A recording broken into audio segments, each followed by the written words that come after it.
Power through surrender is a natural next step after acknowledgement. After we acknowledge our truth and our stories, we have a lot of options for how we can respond to these feelings and memories. Power through surrender is learning the difference between what we can and what we can't control in our lives. I think of the serenity prayer that is often used in 12-step programs. Grant me the serenity to accept the things I cannot change, courage to change the things I can, and wisdom to know the difference. When we have a clear picture of what we can and can't control, we have the freedom to do two amazing things. First, we let go of putting our time and energy into trying to control the impossible or unnecessary. And second, we use that time and energy to take action where we really can make a difference. We can redirect our efforts to bring positive change into our lives. An example that comes to my mind when I think about this strategy is a powerful healing story from my grandfather's life. My grandfather was a Holocaust survivor during World War II. He was part of the anti-Nazi resistance movement, but was eventually caught and taken to Auschwitz as a political prisoner.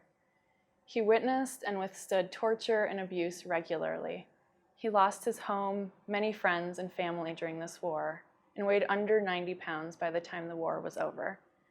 I didn't get to meet this hero until a few decades later when I was born. I grew up knowing that he was a prisoner during the war from his stories and from the prisoner number the Nazis had tattooed on his forearm. I never viewed him as being broken, weak, or as a victim. Early on in his life, he decided that he would not let this horrible experience define him. He decided that he would not become bitter, angry, or vengeful, even though he could have. He decided that he would make meaning from his story.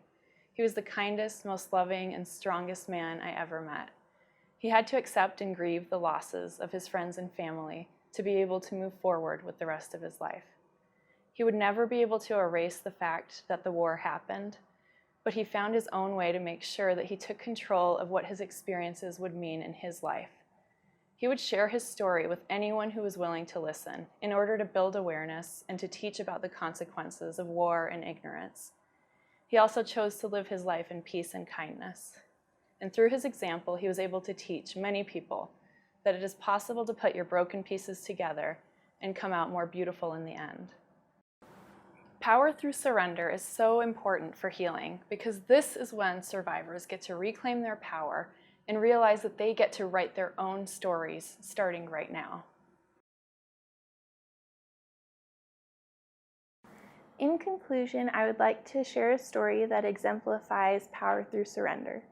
The artist Chuck Close is a good example of someone who has found power through surrender. Part of power through surrender is knowing what to fight, and just as importantly, knowing what not to fight. When he was only 48 years old, Close suffered a burst artery that left him paralyzed from the neck down. Initially, Close was devastated because he thought he would never paint again. He says, "I remember saying, 'You see, I told you I can't do it,' with tears running down my cheeks." Close could have given up and never painted again, but he figured out a way to keep making art. He started wearing a brace that would keep his hand gripped around his paintbrush, and he worked to regain enough movement in his arm to paint. Close could have spent his time focusing on the thought, "I can't do it." Instead, he chose to let that thought be. By letting it be, he was able to focus on productive thoughts. Close is 76 today, and despite his significant setbacks, he's still making art. Just like Close, you could spend all of your time fighting your limbic system.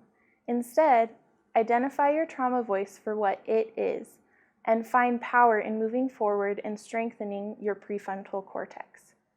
I hope as you focus on power through surrender this week, you find peace in practicing this strategy.